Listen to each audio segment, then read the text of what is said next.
Government pleader നിയമന വിവാദത്തിന് പിന്നാലെ വി.ഡി. സതീശനെതിരെ പടയൊരുക്കം ശക്തം. പാർട്ടിക്ക് കത്ത് നൽകാതെ മുഖ്യമന്ത്രിക്കെതിരായ കെ.സി.യു പ്രസിഡന്റ് അലോഷ്യസ് സേവ്യരുടെ വിമർശനം കരുതിക്കൂട്ടിയെന്നാണ് വി.ഡി. പക്ഷത്തിന്റെ ആരോപണം. ഉമ്മൻചാണ്ടി അനുസ്മരണത്തിൽ നിന്നും വി.ഡി. സതീശനെ ഒഴിവാക്കിയത് പാർട്ടിയിലെ പോര് രൂക്ഷമാകുന്നതിന്റെ ഭാഗമായിട്ടാണ് എന്നാണ് വിലയിരുത്തൽ. വി.ഡി. സതീശനെ മുഖ്യമന്ത്രി സ്ഥാനത്ത് നിന്നും താഴെയിറക്കുവാനുള്ള നീക്കങ്ങളാണ് അണിയറയിൽ നടക്കുന്നതെന്നാണ് ഉയരുന്ന ആക്ഷേപം. കെ.എസ്.യുവിനെ മുൻനിർത്തി നീക്കങ്ങൾ ശക്തിപ്പെടുത്താൻ ശ്രമം നടക്കുന്നതായും ആരോപണമുണ്ട്.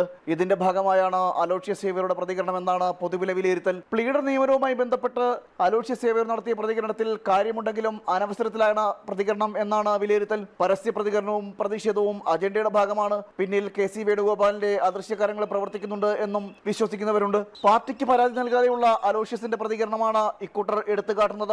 അധികാരത്തിലേറിയത് മുതൽ വി.ഡി. സതീശൻ സ്വീകരിച്ച നിലപാടുകൾക്ക് പാർട്ടിയിൽ എതിരഭിപ്രായം ശക്തമാണ്. സതീശൻ നടത്തിയ പല പ്രഖ്യാപനങ്ങളും പാർട്ടിയോട് ആലോചിക്കാതെയായിരുന്നു. വീര്യം കുറഞ്ഞ മദ്യത്തിന് നികുതി ഇളവ് അനുവദിച്ച നടപടി പാർട്ടിയിൽ ശക്തമായ എതിർപ്പിന് കാരണമായി. വി.എം. സുധീരൻ അടക്കമുള്ള മുതിർന്ന നേതാക്കൾ ഇതിനെതിരെ രംഗത്ത് വന്നെങ്കിലും പ്രതിഷേധങ്ങൾ വകവയ്ക്കാതെ ഇളവ് ബജറ്റിൽ അവതരിപ്പിക്കുകയായിരുന്നു മുഖ്യമന്ത്രി. ഒപ്പം തന്നെ മുഖ്യമന്ത്രിയുടെ നിലപാടിൽ വിയോജിപ്പുള്ള മന്ത്രിമാരുമുണ്ട് ക്യാബിനറ്റിൽ. വൈകാതെ ഇത് മറന്നേക്കി പുറത്തുവരാനും സാധ്യതയുണ്ട്. ഒരു വർഷത്തെ ആയുസ് മാത്രമേ നിലവിൽ വി.ഡി. സതീശൻ സർക്കാരുള്ളൂ എന്നാണ് പാർട്ടി വൃത്തങ്ങളുടെ അടക്കം പ്രവചനം. മുഖ്യമന്ത്രിയെ താഴെയിറക്കാൻ കെ.സി. പക്ഷവും കരുക്കൾ നീക്കി തുടങ്ങി. പാർട്ടിയെയും പ്രവർത്തകരെയും മുഖവിലക്കെടുക്കാതെ ഇതേ രീതിയിൽ ഏകപക്ഷീയ നിലപാട് തുടർന്നാൽ വി.ഡി. സതീശന്റെ നിലനിൽപ്പ് തന്നെ കഷ്ടത്തിലാകുമെന്നാണ് പാർട്ടി വൃത്തങ്ങൾ തന്നെ വ്യക്തമാക്കുന്നത്. ജനം, തിരുവനന്തപുരം.